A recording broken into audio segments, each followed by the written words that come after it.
ఏంటి ఇదంతా టెన్షనే? ఏం కంగారు పడకు, నేను ఎక్కడ మొదటిసారి నేను చూడు ఎలా ఉన్నాను. అయినా ఇందులో భయపడటానికి ఉందమ్మా, వెరీ సింపుల్. అలా వెళ్ళి ఇలా తిరిగి ఆ లెఫ్ట్ లో టప్పని అయిపోతుంది అంతే.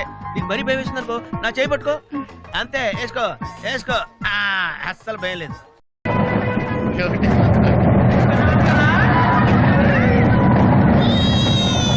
టెన్షన్గా ఉందేంటి? వెళ్తున్నట్టున్నాయి. అయ్యో